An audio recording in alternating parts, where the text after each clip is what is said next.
తెలంగాణ బీజేపీలో తాజాగా ఈటెల రాజేందర్, బండి సంజయ్ మధ్య నడిచే మాటల యుద్ధం రోజురోజుకు తీవ్రతను పెంచుకుంటోంది. శామీర్పేటలోని తన నివాసంలో పార్టీ కార్యకర్తల సమక్షంలో ఈటెల చేసిన సంచలన వ్యాఖ్యలు రాజకీయ వర్గాల్లో చర్చనీయాంశంగా మారాయి. బీ కేర్ఫుల్ కొడక అంటూ ప్రారంభించిన ఆయన వ్యాఖ్యలు తీవ్ర విమర్శల శైలిలో సాగాయి. వ్యతిరేక వర్గాన్ని శత్రువుల కంటే ప్రమాదకరంగా అభివర్ణిస్తూ పార్టీలో అంతర్గత కుట్రలు తాను తట్టుకోలేనని స్పష్టం చేశారు.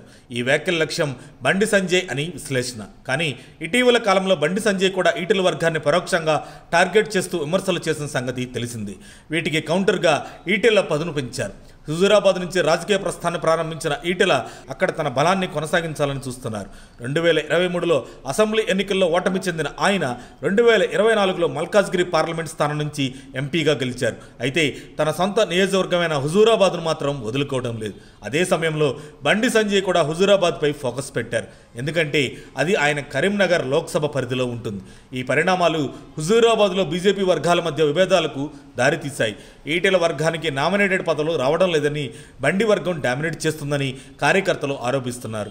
ఈ నిప్పులో నూనె వేసినట్లుగా బీజేపీకి సంబంధించిన క్రిప్టో కరెన్సీ కుంభకోణం విషయంపై కూడా ఈటెల, బండి వర్గాలు వ్యతిరేక అభిప్రాయాలు వ్యక్తం చేయడంతో పరస్పర అవిశ్వాసం పెరిగింది. అంతేకాదు బీజేపీ రాష్ట్ర అధ్యక్ష పదవిపై కూడా ఈటెల అసంతృప్తిగా ఉన్నట్లు సమాచారం.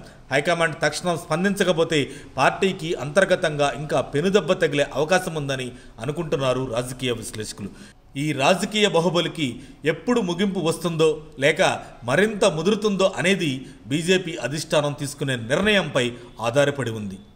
మరిన్ని అప్డేట్స్ కోసం మా కాయ్ టీవీని సబ్స్క్రైబ్ చేసుకోండి.